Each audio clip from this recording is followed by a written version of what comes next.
Hey everybody, it's Wendy here. Just wanted to touch base with you guys and say that if people do not believe that we are in the end of days, they really need to study the Bible a little bit better, because it talks about people being offended and people will hate each other due to offense. And look at all around America. I mean, for the love of Pete, it's really bad. It's, and now Obama's trying to force all schools across the nation to accept this transgender bathroom thing. I mean, really, there's so much more important things and issues going on in the world for him to worry about, and he worries about this. I mean, really, it's sad. And then he's still doing his little, executive order thing. He don't go through Congress. He don't get approval for anything. He does what he wants to do. And I pray that we get a good president, and I can't say, I really don't want Hillary in there. I mean, that's 100,000%. I do not want Hillary in there. Donald Trump, he has some really good ideas about our economy, but I mean, there's issues there too. And I mean, it's whether or not you have to vote for the lesser of the two evils. But anyway, I've been having more dreams, and I had a dream night before last that I was being sent off to war, and I was, scared because I wasn't for sure exactly where I was going or what I was going to be fighting against, but I know that it was evil, and we were being taken off in helicopters and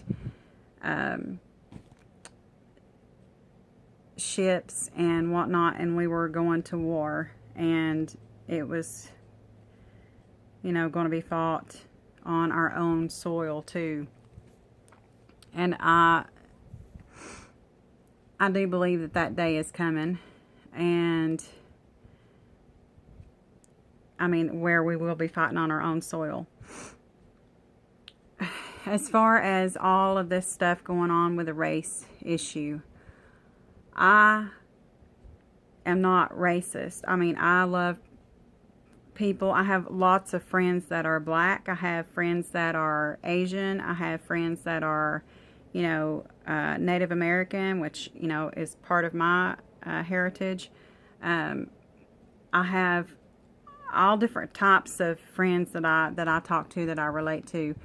And I really wish people would understand, step back and take a look at it, and realize that we're fighting against each other when we really need to be supporting each other and coming up and fighting against our government and fighting against what they are forcing us to accept. And people feel powerless to fight against it, and that's the reason why people don't want to say anything. People say, it's not going to do any good. Even if we do fight against it, it's not going to do any good. Well, I beg to differ. I mean, it's just really important that we stand up and we stand together and we get with it. And, we fight for our freedom. We fight for our rights, because, refugees are going to be coming in, and I pray for them. I pray that, they see the truth that is Jesus Christ. I do pray for them. And I know that that it would be, the way of Jesus if we were to help them. But we've also got people on our streets that don't get food. They don't get to eat. They don't have clothing on their backs. But it's really a shame that we can't fund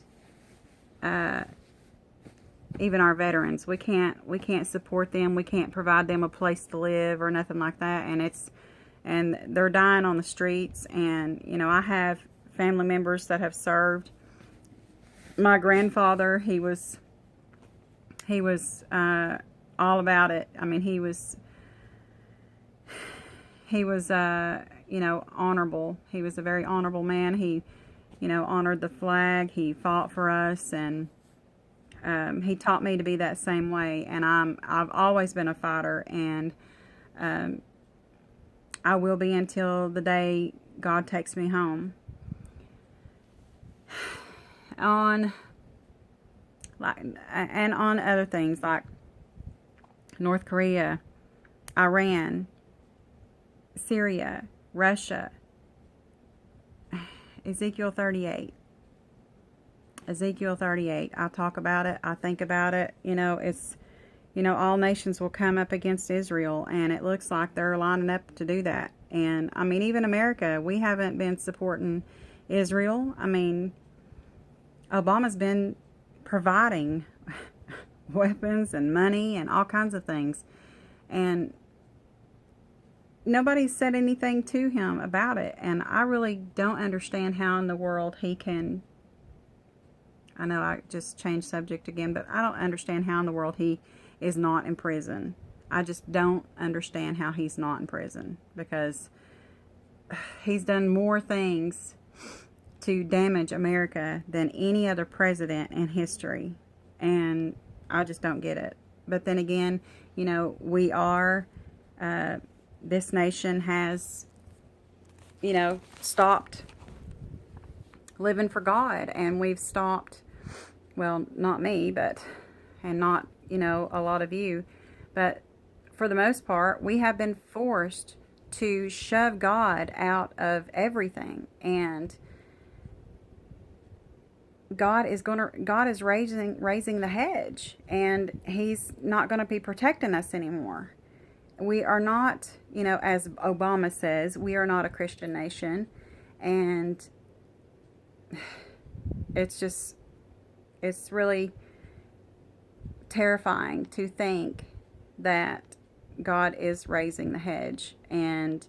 But I am thankful that, you know, he is going to protect those who love him. I really believe that he will provide us some sort of shelter and means to survive. And if for some reason he wants to take me home, excuse me, or get me, and I don't know, it's up to him, and whatever he decides for me is fine with me. I'm prepared for that. I'm prepared because I know that in the end, I know that I'm going to see Jesus, and I really love Jesus, and he's everything. I do pray for all of you. I do pray for all those that are being persecuted for his name's sake, and I do pray that, you know, he gives me the strength to deal with it whenever it comes time for me. And I've said it before, you know, I've thought about that. You know, what would I do in that situation? Would I be weak? Would I be strong enough to deal with that? And with some of the stories that I've read and seen of, you know, Christians getting their heads chopped off, sawed off, brutalized. I mean, they're just, it's really sad, and it's really scary, but, you know, it'd be really hard for me not to fight back, because I'm a fighter, and it would be really hard for me not to fight back.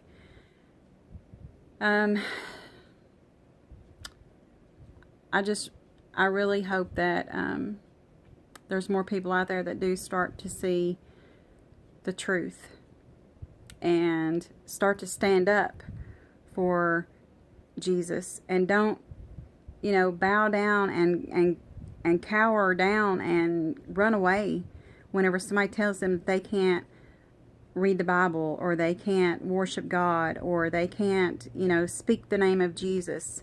You know, I will shout his name. I don't care how many times they tell me that I can't. I will stand on the rooftops, and I will scream his name. They will not shut me up. They won't, because I've got a loud mouth. But anyway, I do ask that you guys pray for me. I do get, I do get some really kind of hateful, vulgar remarks and whatnot on my videos, and I know that's just Satan's way of trying to get at me, and he has tried his best to come against my family here at home, and I have to go through my house, and I have to pray through my house. And I don't know if you guys believe in spirits, but that's what we fight against. We do not fight against flesh. We fight against spirits. We fight against these, and it's not an easy thing to fight. But I do have a lot of dreams of fighting them and casting them out, and I'm not 100% sure, but I know that God keeps giving me these dreams for a reason, that maybe He's showing me and teaching me of what I'm supposed to do, because I have always had the ability to see things that's in the spiritual realm, and that's part of my testimony, is the things that I did see and do before I rededicated myself to the Lord.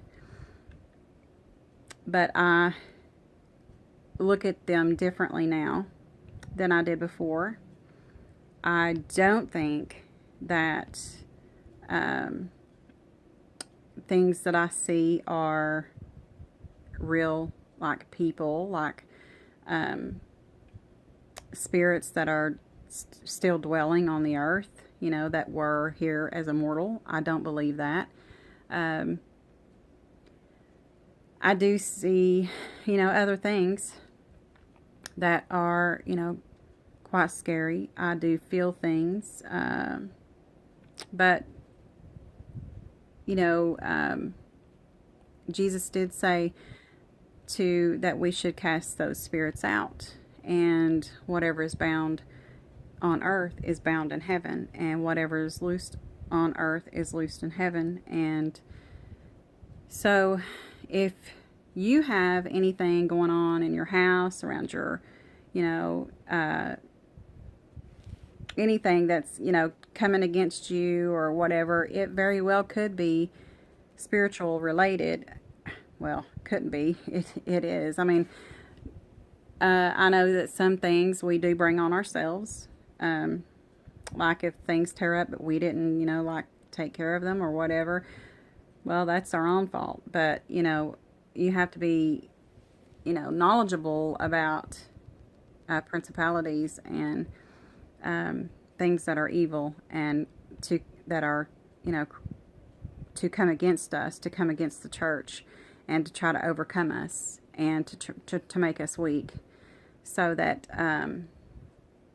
we become more vulnerable. And that's one reason why you have to, put on the full armor and pray every day, every second of every day if you have to, and, fast and pray. And, I've got to start working on the fasting and praying. I fast things, different things, but I really need to fast the food, and I need to do that. And so that I really think that you have to do that in order to build your spiritual connection, and to break down your flesh, your carnal body, so that your spiritual highness will be closer to God, and you'll be able to understand better and see things better and clearly. And It also, fasting of food also like resets a lot of things in your body and causes your body to be more healthy. But anyway, just keep your eyes open, and your ears open, and your mouth open, to speak the word of God and to talk to anyone you can about Jesus and to share your stories. The testimony is a powerful tool for Christians, and I recommend that you share your testimony with whomever God puts in your path to share that testimony with. Do not be ashamed. Don't be shy. I've had a lot of people look at me like I am a Looney Tune mental case because of the things that I've told them about my testimony. But you know what? I know that it's true. God knows that it's true. God knows what He plucked me out of, and Jesus knows what He's done for me, and He's seen, what He's done for me. And I am not a bit afraid or ashamed to tell people what He's done for me, because He has totally changed my life. I'm a lot different than what I used to be. And it's not that you have to change for Him to save you or to change you, because He will change you from the inside out. Once you accept Him as your Lord and Savior, and you truly start to seek Him with all of your heart and all of your might and all of your mind, you will see yourself start to change from the inside out. You'll change. And it's the greatest feeling of peace.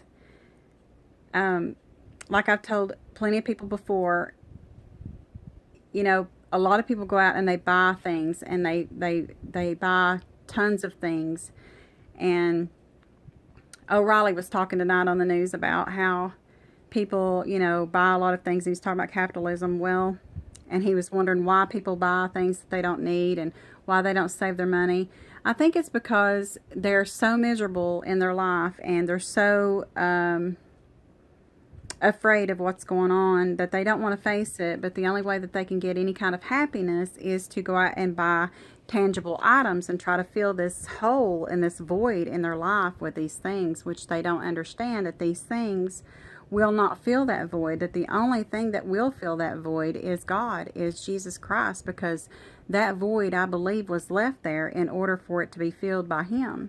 And we've got to understand that we have to seek Him, and then He will fill that void. And it's just amazing the peace that you get, and it's just awesome. And I would love for everybody to feel that and to be able to grab a hold of it and never let it go and let it change them from the inside out. And you would see a big difference in this country if people would just stop trying to, fight because they're offended because somebody said something wrong that hurt their feelings or whatever. I mean, Jesus called people vipers a lot, and it's just a shame of what our society has come to be. It's really truly sickening. But, we are in the end of days, and I am expecting this, and I am expecting things to get a lot worse, because it does say that things will get a lot worse before the end, and those who make it through it shall be saved. So, time to buckle down, get somewhere private, get somewhere, closet, whatever you need to get somewhere where you can concentrate wholeheartedly on talking to God and pouring out your heart to Him, wherever it may be. Doesn't matter where it's at. Just get somewhere and hold on and pray really, really hard. And always remember that during the storm, during the worst part of the storm, the only way to hold on is to keep your eyes focused on Jesus. Because if you keep your eyes focused on Jesus, you're not going to sink. If you abide in Him, you're not going to sink. He will keep you afloat. He has me. I am total evidence of that.